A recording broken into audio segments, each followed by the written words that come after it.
આગલા વિડીયોમાં આપણે પ્રકાશનું વક્રીભવન વિશે થોડું ઘણું જોયું હતું. આજથી ચાલુ કરીએ. પ્રકાશનું વક્રીભવન વાકું પ્રકાશનું કોઈ કિરણ એક પારદર્શક માધ્યમમાંથી બીજા પારદર્શક માધ્યમમાં પ્રવેશે ત્યારે બે માધ્યમને જોડતી સપાટી આગળ થોડું વાંકું વળે છે. વાંકા વળવાની આ ઘટનાને પ્રકાશનું વક્રીભવન કહેવામાં આવે છે. એના પ્રવૃત્તિ કે ઉદાહરણ આપણે ટૂંકમાં આપ્યા કે ભાઈ પાણી ભરેલી ડોલમાં તળિયે સિક્કો રાખેલો હોય તો તમે હાથથી પકડવા જશો તો સિક્કાની ખરી ઊંડાઈ આપણે જાણી શકીએ નહીં કેટલો પરફેક્શન ના. એનાથી પણ બીજો પરફેક્ટ એને પ્રયોગ કર્યો કે ભાઈ ટેબલ ઉપર એક કચોરું રાખવું, કચોરામાં એક સિક્કો રાખવામાં આવે ખાલી. આ કચોરું કે ઠામ છે એમાં સિક્કો રાખવામાં આવે. આ સિક્કાથી દૂર જતા જાવ ટેબલથી અને એક જગ્યાએ જ્યાં સુધી તમને સિક્કો દેખાતો બંધ થાય ત્યાં સુધી તમે જઈને પેલું કર્યું અહીંયા જઈને હવે સિક્કો દેખાતો બંધ કરો. કોઈ મિત્રને કહ્યું આમાં પાણી ભરવાનું ચાલુ કરે તો જ્યારે સિક્કો દેખાતો બંધ પાણી ભર્યા પછી તમને થોડી વારે આ સિક્કો દેખાવો પાછો ચાલુ થશે. એનું કારણ આ સિક્કાની વાસ્તવિક ઊંડાઈ કરતાં થોડી ઊંચાઈ ઉપર આવશે જેથી આપણને વક્રીભવનને કારણે સિક્કો દેખાવો ચાલુ થાય.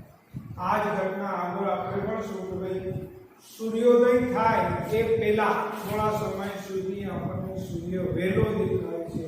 એવી જ રીતે સૂર્યાસ્ત પછી પણ થોડો સમય આપણને દેખાય છે. એ પણ વાતાવરણીય વક્રીભવન જ છે. તો આપણે વક્રીભવનના સમજવા માટે એક સામાન્ય નાનકડો પ્રયોગ આપણને આપ્યો છે. કેટલું વક્રીભવન થાય, કેવું વક્રીભવન થાય તો કે કાચનો લંઘન લ્યો. કાચનો લંઘન સ્લેબ આવે છે એવો. એ કાચના લંઘનને એક કાગળ ઉપર રાખી અને એની ઉપર બહારની સપાટી અહીંયા મેં PQRS તમારી બુકમાં કદાચ બીજું નામ હોય તો પણ બહારની સપાટી મેં દોરેલી છે PQRS. હવે આ બિંદુએ કોઈ કિરણ AB પેન્સિલથી કે દોરો અથવા તો લેસર કિરણ વડે પણ ત્યાંથી કોઈ કિરણ પ્રકાશની લાઈટ આપણે દાખલ કરી શકીએ. તો આ AB છે એ આપણી ભાષામાં AB જ્યાંથી પ્રકાશ કિરણ આપાત કર્યું અને આપાત કિરણ થયું. AB આપાત કિરણ જ્યાં B છે એ આપાત બિંદુ થાય. B આપાત બિંદુ છે. હવે એ B બિંદુએ કાલ્પનિક લંબ આપણે એક દોર્યો છે. કોઈને નામ નથી આપતો એમનો આપો કલમનો લંબ દોરેલો છે. કાલ્પનિક વાસ્તવિક હોય નહીં. તો જે આ ખૂણો થાય એ આપાત કોણ થાય. તો પહેલા પ્રયોગની પ્રવૃત્તિ સમજી લઈએ પછી આપણે કરીએ તો ભાઈ એક AB કિરણ દોરવામાં આવે એના ઉપર કાચનો લંઘન રાખવામાં આવે. અહીંયા બે ટાંકણીઓ લગાડવામાં આવી છે આમ સીધી રીતે. તો સામેની સાઈડે એ બે ટાંકણીઓની સીધામાં બીજી બે ટાંકણીઓ લગાડો અને એને જોડો. તો જ્યાં જોડાય એ કિરણ થાય CD. એ CD કિરણ આપણું નિર્ગમન કિરણ થાય અથવા લેસર ટોચ વડે પ્રકાશનું કિરણ અહીંથી દાખલ કર્યું હોય તો સામેની બાજુએ જે લેસર કિરણ નીકળે ત્યાં લીટી દોરી પેન્સિલથી તમે લીટી દોરી શકો એ CD થાય. ત્યારબાદ કાચના લંઘનને ઉપાડી અને B અને C ને જોડવામાં આવે તો કંઈક આવી રચના થાય. આ જે PQRS છે એ કાચના લંઘન દ્વારા થતી આઉટલાઈન છે જે કાચના લંઘનની પ્રક્રિયા છે. અને AB એ પ્રકાશનું કિરણ જેને આપણે આપાત કિરણ કહીએ. અહીંયા લંબ દોર્યો એટલે આ આપાત કોણ થાય. આપાત કોણ આપાત કિરણ આપાત કોણ. પેલા PQ સપાટી માટે લઈએ તો અહીંયા માધ્યમ છે હવા.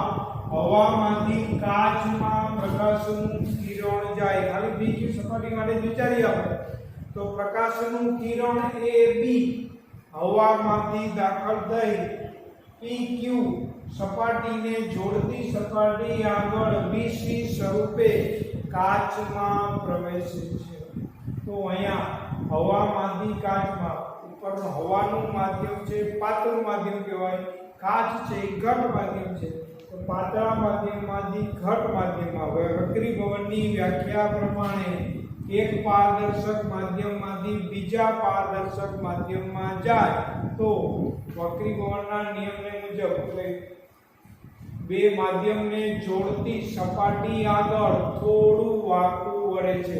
કઈ રીતે વાંકું વળે છે? એના માટે કે ભાઈ પાતળા માધ્યમમાંથી ઘટ માધ્યમમાં જાય તો લંબ તરફ લંબે, ઘટ માધ્યમમાંથી પાતળા માધ્યમમાં જાય તો લંબથી વિરુદ્ધ દિશામાં લંબે છે. આપણે એવું યાદ રાખવાનું, એક જાડો ને એક પાતળો માણસ દોરડું ખેંચે તો કોણ ખેંચી જાય? જાડો માણસ ખેંચી જાય. પણ જાડો માધ્યમ છે તો લંબ તરફ વક્રીભવન પામે. તો જો ખરેખર કિરણ અહીંથી એ બી અહીંથી આમ જવું જોઈએ, એની બદલે વાંકું વળીને આમ CBC સ્વરૂપે જાય. તો આ જે ખૂણો કર્યો આપણે એ આપાત કોણ થયો. અહીંયા આ કોણ મેં ન્યા પણ લંબને લંબાવ્યો છે, કાલ્પનિક લંબ. તો આને આપણે θ1, તો અહીંયા લખું છું θ1 આપાત કોણ. નીચે આપ્યો મેં કોણ θ2 એ વક્રીભૂત કોણ અથવા વક્રીભવન કોણ કહેવામાં આવે છે. તો આ PQ સપાટી આગળથી હવે આ કિરણને આગળ લંબાવ્યું તો હવે આ BC કિરણ આપાત કિરણ થાય અને આ C બિંદુએ આપાત થાય તો ન્યાથી પાછું પ્રકાશનું કિરણ CD સ્વરૂપે બાયણે નીકળશે. તો અહીંયા θ3 એ આપાત કોણ થાય અને θ4 મેં અહીંયા આપ્યો છે θ4 એ વક્રીભૂત કોણ થાય.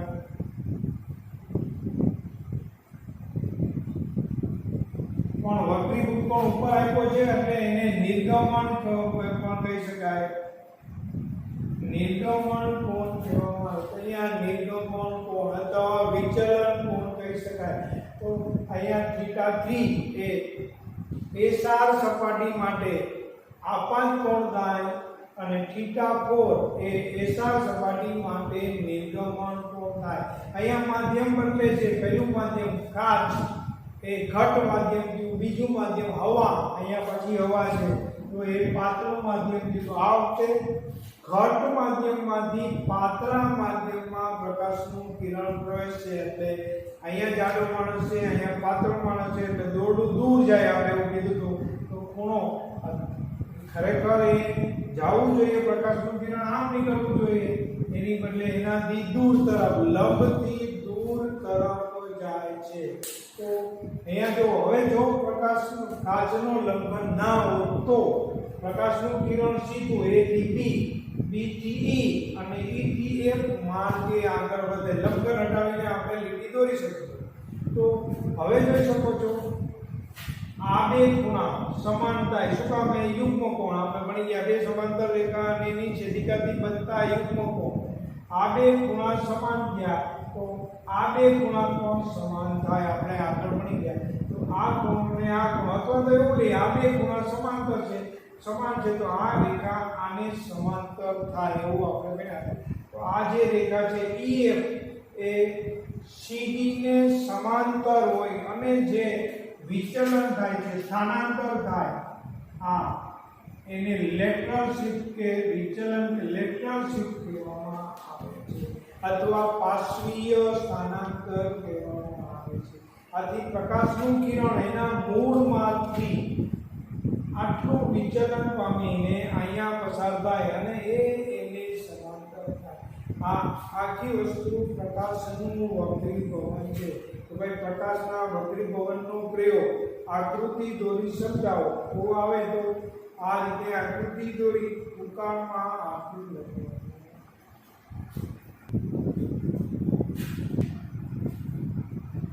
હવે પ્રકાશના વક્રીભવનના નિયમો આપણે પહેલા પ્રકાશના પરાવર્તનના નિયમો કીધા હતા. એમ અહીંયા પ્રકાશના વક્રીભવનના નિયમો. પહેલો જે નિયમ હતો એમાં એ કે ભાઈ આપાત કિરણ, વક્રીભૂત કિરણ અને આપાત બિંદુએ દોરેલો લંબ એ એક જ સમતલમાં આવેલા હોય છે. પ્રશ્ન નાનો ટૂંકમાં પૂછી શકાય પ્રકાશના વક્રીભવનના નિયમો જણાવો તો આપાત કિરણ વક્રીભૂત કિરણ અને આપાત બિંદુ અને વક્રવિત બિંદુએ દોરેલા લંબ એ બધા એક જ સમતલમાં આવેલા એક જ પાટિયામાં હોય એક સમતલ બીજું સમતલ બીજું એવું ન હોય એ પહેલો નિયમ અને બીજો નિયમ સીધો છે આપાત કોણની સાઇન અને વક્રીભૂત કોણની સાઇન આ સાઇન આપણે tan થીટા sin થીટા ત્રિકોણમિતિમાં લઈએ છીએ છે આપાત કોણ આપણે આકૃતિ દોરી દીધી એમાં થીટા ઉપર હતું આપાત કોણ sin થીટા 1 લખી શકાય થીટા 1 ખૂણો આપાત કોણ ભાગ્યા sin થીટા કોણ છેલ્લે આપણે sin થીટા કોણ લીધું તો એ બેયનો ગુણોત્તર અચળ આવે અને એને એ માધ્યમનો વક્રીભવનાંક કહેવાય સાદું ઉદાહરણ લો દાખલા તરીકે આપણે એક આજનો લંબન લીધો હતો પ્રકાશનું કિરણ દાખલો કર્યો તો અહીંયા ત્રાંસુ રાખીને આપણે આપાત કોણ 30 અંશનો કરીએ તો ધારો કે અહીંયા 40 અંશનો આવ્યો તો sin 30 જસ્ટ ખાલી અટકળે આંકડો છેદમાં sin 40 હવે ધારો કે અહીંયા ખૂણોને બદલાયો 40 ની બદલે ત્યાં 30 ની બદલે sin 40 કર્યું તો નીચે sin જે આવ્યો 50 આવશે તો આ બેના જવાબ ગમે એટલા ખૂણા બદલાવશો એક જ રહેશે અને એને એ અચળ રહેશે એને એ માધ્યમનો વક્રીભવનાંક કહેવામાં આવે કેનો બે માધ્યમનો તો કાચનો આપણે ઉપર હતું હવા નીચે હતું કાચ તો કાચનો હવાની સાપેક્ષ વક્રીભવનાંક શબ્દ આવ્યો સાપેક્ષ તો સાપેક્ષ એટલે શું સાપેક્ષ બે શબ્દ છે બે સાપેક્ષ અને નિરપેક્ષ તો સાપેક્ષ કોને કહેવાય નિરપેક્ષ કોને કહેવાય તો સાપેક્ષ ની સરખામણીમાં આપણે એમ કહીએ કે ભાઈ રિઝલ્ટમાં મને xy કરતા 10% વધારે આવ્યા કે રમેશભાઈ કરતા 5% વધારે આવ્યા તો ની સરખામણી કહીએ સાપેક્ષ તો અહીંયા આપણે જે લીધું એ ઉપર હવા છે નીચે કાચ છે તો હવાની સાપેક્ષ કાચનો વક્રીભવનાંક લેવામાં આવ્યો તો એના માટે સાપેક્ષ અહીંયા વક્રીભવનાંક કયો તો વક્રીભવનાંક માટે પહેલા પાછું કે ભાઈ આપાત કોણની સાઇન અને વક્રીભવન કોણની સાઇનનો ગુણોત્તર હંમેશા અચળ રહે છે અને એ અચળ રહેલા વસ્તુને માધ્યમ 2 નો માધ્યમ 1 ની સાપેક્ષ વક્રીભવનાંક કહેવામાં આવે છે તો અહીંયા જો વક્રીભવનાંક સાપેક્ષ વક્રીભવનાંક એના માટે શબ્દ છે ઈટા અને ઈટા બોલાય એનું પૂછડું લાગુ કરો એક કરતા થોડું એટલે ઈટા તો ઈટા 2 એટલે બીજા માધ્યમનો પેલા માધ્યમની સાપેક્ષ વક્રીભવનાંક વાસ્તવમાં તો આપણને ખબર છે કે ભાઈ વક્રીભવનાંક એ પ્રકાશના વેગને આધારિત છે તો સાપેક્ષ વક્રીભવનાંક પણ પ્રકાશના વેગને આધારિત થાય એટલે θ21 બે માધ્યમનો એક માધ્યમની સાપેક્ષ વક્રીભવનાંક બરાબર માધ્યમ 1 માં પ્રકાશની ઝડપ ભાગ્યા માધ્યમ 2 માં પ્રકાશની ઝડપ માધ્યમ 1 માં પ્રકાશની ઝડપ v1 હોય માધ્યમ 2 માં પ્રકાશની ઝડપ v2 હોય તો v1 ભાગ્યા v2 બરાબર θ21 એટલે કે બીજા માધ્યમનો પ્રથમ માધ્યમની સાપેક્ષ વક્રીભવનાંક અહીંયા આપણે જ્યાં જોયું તો લખેલું તો એમાં લખાય પ્રકાશ નો કાચનો હવાની સાપેક્ષ વક્રીભવનાંક આટલું થાય તો એ જ રીતે નીચેની સપાટી પર અહીંયા જોયું તો આપણે તો ત્યાં કાચમાંથી હવામાં ગયો તો અહીંયા તમારે લેવું હોય તો હવા θ21 હવાનો કાચની સાપેક્ષ વક્રીભવનાંક લેવું હોય તો માધ્યમ 2 માં પ્રકાશની ઝડપ ભાગ્યા માધ્યમ 1 માં પ્રકાશની ઝડપ બરાબર v2 ભાગ્યા v1 એ સાપેક્ષ વક્રીભવનાંક દર વખતે આપણે સરખામણી કરીએ તો પાણી કાચ જુદું પેલું માધ્યમ દરેક વખતે સાપેક્ષમાં ના પણ મળે તો દરેક જગ્યાએ પ્રયોગશાળામાં બધી જગ્યાએ સર્વમાન્ય ગણવા માટે પછી निरपेक्ष वक्री भवनांक લેવામાં આવે। निरपेक्ष वक्री भवनांकને શૂન્યાવકાશની સાપેક્ષ લેવામાં આવે છે। તો શૂન્યાવકાશમાં અને પ્રકાશમાં બે પ્રકાશ શૂન્યાવકાશમાં અને હવામાં પ્રકાશનો વેગ એટલો જાજો કોઈ ફરક નથી, બહુ સરખો થોડો ઘણો ફરક આવે છે। આથી શૂન્યાવકાશની જગ્યાએ હવામાં પ્રકાશનો વેગ લઈ શકાય। તો નિરપેક્ષ વક્રી ભવનાંક ઈટા એમ આપણે લઈએ તો શૂન્યાવકાશમાં એટલે કે હવામાં પ્રકાશની ઝડપ ભાગ્યા માધ્યમમાં પ્રકાશની ઝડપ એ શૂન્યાવકાશમાં પ્રકાશની ઝડપને આપણે c કહેતા હતા, આપણે યાદ છે c ના છેદમાં v। તો એ નિરપેક્ષ વક્રી ભવનાંકનું સૂત્ર થાય। આપણા પાઠ્યપુસ્તકમાં જુદા જુદા માધ્યમની નિરપેક્ષ વક્રી ભવનાંક આપ્યો છે। સૌથી ઓછો નિરપેક્ષ વક્રી ભવનાંક શૂન્યાવકાશનો હોઈ શકે, પછી હવા, કાચ, પાણી, ટર્પેન્ટાઇન। સૌથી વધારે વક્રી ભવનાંક ધરાવતું માધ્યમ આપણે હીરો છે, હીરામાં વક્રી ભવનાંક વધારે હોય। પાઠ્યપુસ્તકમાં બધાના વક્રી ભવનાંક આપ્યા છે, એને પરીક્ષાલક્ષી ટાર્ગેટ બનાવવા નથી, પણ જાણી માહિતી માટે આપણે જરાક જોઈ લેવાનું રહેશે। તો ફોટામાં આપ્યું છે વાયુ, હવા એને નિરપેક્ષ વક્રી ભવનાંક 1.003, બરફ 1.31, પાણી 1.33, આલ્કોહોલ, કેરોસીન, ક્વાર્ટઝ, ટર્પેન્ટાઇન તેલ, બેન્ઝીન, બ્રાઉન કાચ। હીરાની સૌથી વધારે વક્રી ભવનાંક છે 2.42।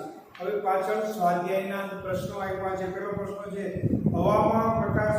હવામાં ગતિ કરતું પ્રકાશનું કિરણ, ત્રાંસુ કિરણ પ્રવેશે તો પ્રકાશનું કિરણ લંબ તરફ વાંકું વળે કે લંબથી દૂર જાય। આપણે કીધું છે હવામાંથી ગતિ કરતું પ્રકાશનું કિરણ પાણીમાં પ્રવેશે છે તો પાતળા માધ્યમમાંથી ઘટ માધ્યમમાં જાય તો લંબ તરફ વાંકું વળે। આપણે કીધું તો આથી એ લંબ તરફ વાંકું વળવાની ઘટના થવાની છે।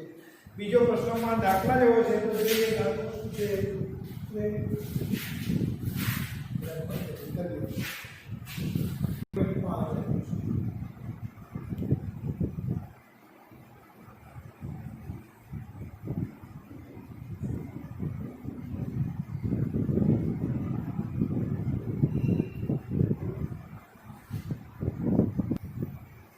સ્વાધ્યાયમાં બીજો પ્રશ્ન છે કે ભાઈ એક માધ્યમનો વક્રી ભવનાંક 𝜃2 હવાની સાપેક્ષ અથવા તો નિરપેક્ષ હોય તો 1.5 છે।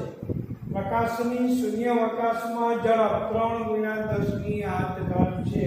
તો કાચમાં પ્રકાશની ઝડપ તો અહીંયા આપણે આ સૂત્ર પણ લઈ શકીએ ઈટા એમ બરાબર c ના છેદમાં v।